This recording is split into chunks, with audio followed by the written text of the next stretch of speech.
जय गुरुदेव। परम पूज्य स्वामी जी महाराज के चरणों में कोट कोट प्रणाम। आप सभी प्रेमी भाई बंधुओं सबको सादर जय गुरुदेव।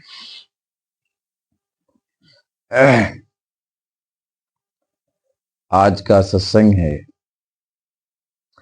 एक घड़ी आधी घड़ी, आधी में पुनियाद, स्वामी संगत साध की कटे कोटि अपराध।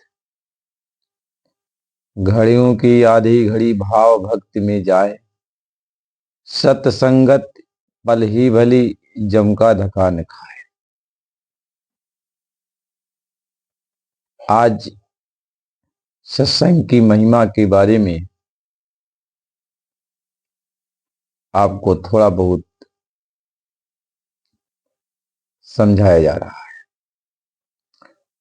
और सत्संग की महिमा तो बड़ी अपरंपार है।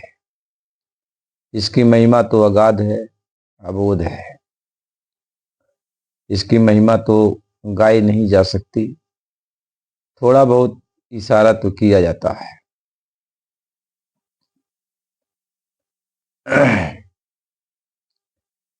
गुरु नानक साहिब जी महाराज सत्संग दिया करते थे। वैसे सभी महात्मा सत्संग देते हैं। जो भी महात्मा आते हैं वो सभी सत्संग देते हैं। और हम उनके सत्संग में जाते हैं और उनके सत्संग वचन को सुनते हैं। कहते हैं सत्संग की आधी घड़ी सुमिरन बरस 50। यदि आपको सच्चा सत्संग मिल जाए, आप आधे घंटे यदि सच्चा सत्संग सुन लिया तो समझ लो 50 बरस का आपका सिमरन का जो फल है वह आधे घंटे आपके सत्संग में मिल जाए। आपको सच्चा सत्संग मिल जाए महात्माओं का, तो जो आप नाम जाप करते हो, 50 बरस नाम जाप जो कर रहे हो, उसका फल जितना लगता है उसका महात्माओं का आधे घंटे का सत्संग का फल मिल जाएगा। इसलिए सत्संग की महिमा बहुत बड़ी है। और सत्संग करने के लिए सबको कहा गया। कहते हैं यदि आप सत्संग करते हो तो कहते हैं कोटि जन्म का पंथ था पल में पहुंचा जाए, जो करोड़ों जन्मों का रास्ता है भगवान से मिलने का। यदि आप सत्संग में जाओ तो वह बहुत कम समय में आप भगवान से मिलने के योग्य हो जाओ, अपने घर पहुंचने के योग्य बन जाओगे। सत्संग की महिमा अपरंपार है। आप महात्माओं का दर्शन करते हो, का दर्शन करत पाप सब नासी। उनका दर्शन करते हो, उनके वचन को सुनते हो, उनमें अपना भाव प्रेम लगाते हो, तो आपके ऊपर लगे हुए जितने भी पाप हैं वह धीरे धीरे धीरे धीरे करके झरझर झरझर करके, जैसे बालू की भीत होती है, हवा बहने लगती है तो सब धीरे धीरे झरझर करके गिर जाता है। ऐसे ही महात्माओं के सत्संग में जब आप जाने लगते हो तो आपके ऊपर लगे हुए पाप पुण्य कर्मों की मैल, जिसके कारण जन्म मरण होता है, नाना प्रकार के कष्ट तकलीफ दिए जाते हैं, वो खत्म हो जाता है। वो समाप्त हो जाता है। इसलिए हमेशा महात्माओं के सत्संग में जाने का भरसक प्रयास करना चाहिए। कोशिश करना चाहिए कि हम महापुरुषों के सत्संग में जाएंगे। और महापुरुष के सत्संग में जब आप पहुंच जाएंगे तो आपका जो भी बिगड़ा काम है वह भी बनने लगता है। जो हो में सूली सजा काटे हु टर जाए, यानी बहुत खराब समय यदि आपका आ रहा है और महात्माओं की आप संगत करने लगते हो तो वह समय खराब जो है वो टल जाता है। क्योंकि जिस कर्म के कारण वो खराब समय आ रहा था, वह कर्म महात्माओं के दर्शन से, उनके सत्संग में बैठने से वो कर्म कट जाते हैं और जब कर्म वो नहीं रहेगा तो आपको तकलीफ कहाँ से मिलेगी? तकलीफ कहाँ से मिलेगी? इसलिए महात्मा अपने पास बुला करके सबको जो है सत्संग सुनाते हैं, ताकि तन मन की मैल आपका साफ हो जाए। केवल महात्मा आपके प्रारब्ध कर्मों को नहीं छेड़ते हैं, प्रारब्ध कर्मों के अनुसार जो आपको शरीर मिला, लेकिन इसमें का जो है 12 आना भाग, वो जो है महात्मा अपने ऊपर ले लेते हैं। सिर्फ 4 आना भाग आपको देते हैं। यह 4 आना भाग बच्चा तुम भुगत लो, और ये 12 आना हम अपने ऊपर ले लेते हैं। और पूरा यदि ले ले तो आपका तन छूट जाएगा, इसलिए पूरा नहीं लेते हैं। 12 आना लेकर 4 आना छोड़ देते हैं, और उस 4 आने में भी अपनी दया करते हैं, ताकि बर्दाश्त करने की शक्ति भी देते हैं, आपके हर कष्टों में सहायक भी रहते हैं। तो सत्संग की बहुत बड़ी महिमा है। कहीं बिन सत्संग विवेक न हुई, तो बिना सत्संग के आपके अंदर सच्चा ज्ञान नहीं, सत्य क्या है असत्य क्या है इसकी परख पहचान नहीं हो सकती है। तो आपको महापुरुषों का, यानी इस पूरे महात्मा का सत्संग सुनना चाहिए।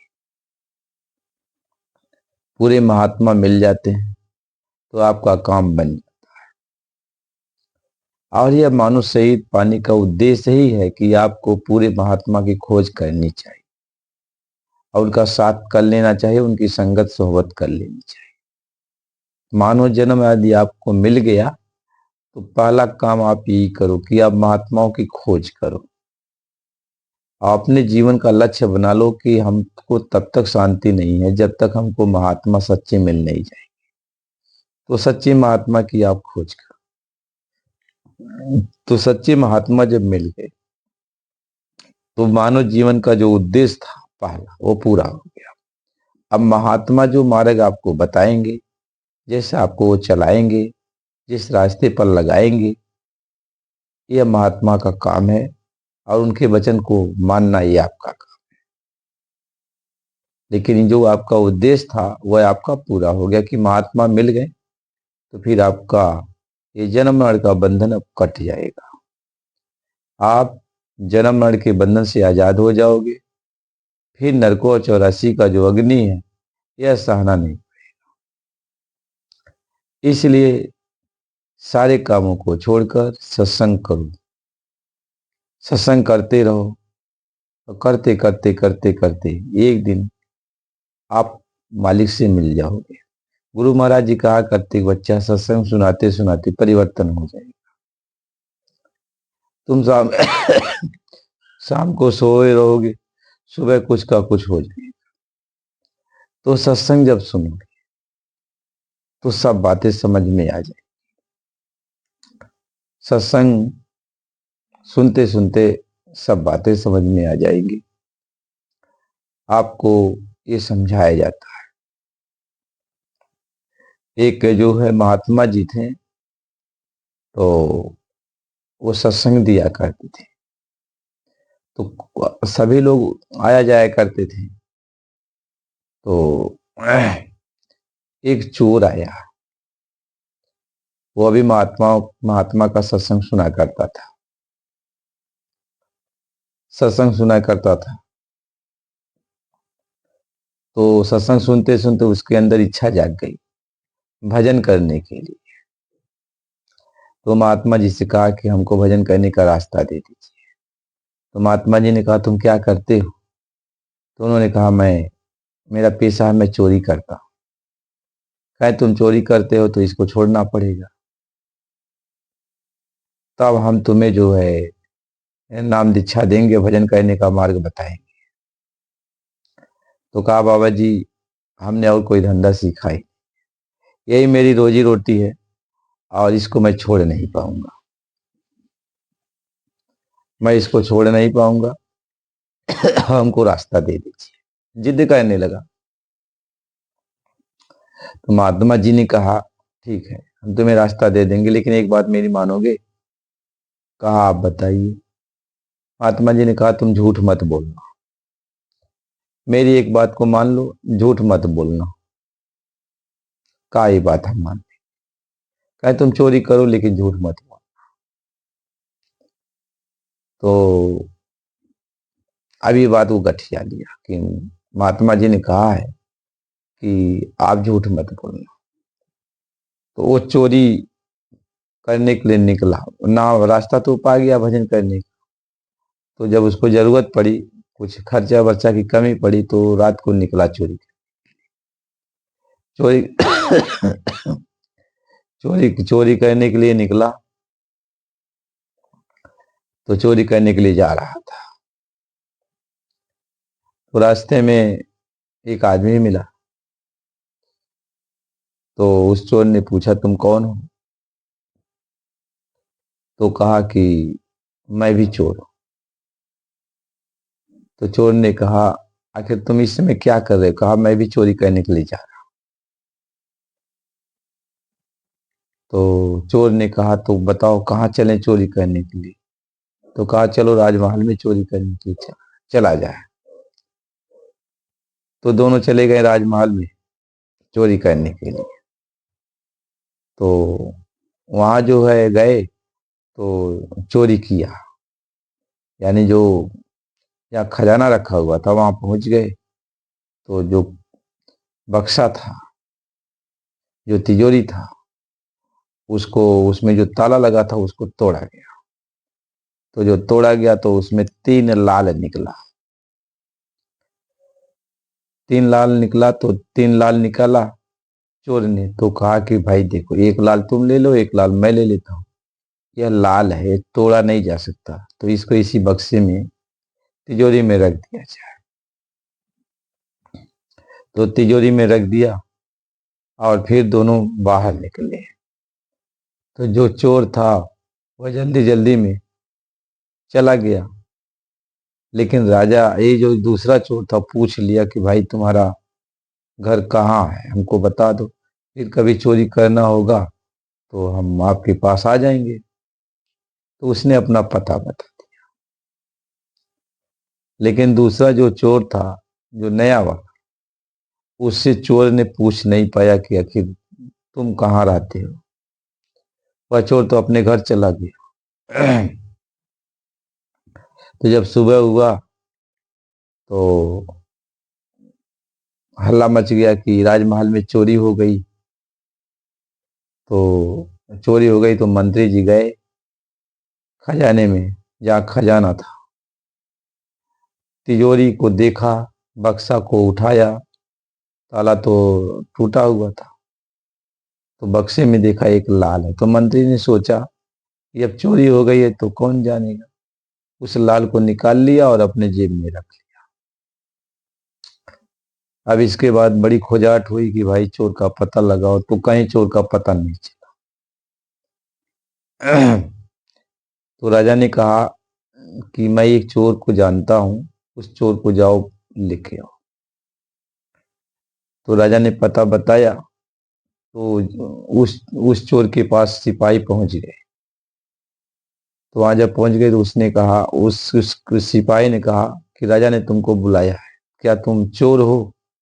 तो कहा हाँ मैं चोर हूं। तुमने राजमहल में चोरी किया? कहा हाँ हमने चोरी किया। तो सिपाही लोग पकड़ के लेके आए, राजा के पास आए, ले आए। तो राजा ने पूछा तुम कौन हो? कहा मैं चोर हूं। तो क्या तुमने राजमहल में चोरी किया रात को? कहा हाँ हमने चोरी किया। तो कहा लेकिन मैं अकेला नहीं था, एक चोर और था, वो नया चोर था, लेकिन हम उसका पता नहीं पूछ पाए। और तब राजा ने कहा अच्छा ये बताओ, तिजोरी में क्या तुमको मिला? कहा कि उसमें 3 लाल था, एक एक लाल तो मैं ले लिया, और दूसरा लाल नया वाला जो चोर था मेरे साथ उसको दे दिया, और एक लाल जो था उसको तोड़ा नहीं जा सकता था, तो उसको उसी में मैंने डाल दिया, छोड़ दिया। तो राजा ने पूछा तो वह लाल हमको दो। तो वह लाल वह निकाल के दे दिया।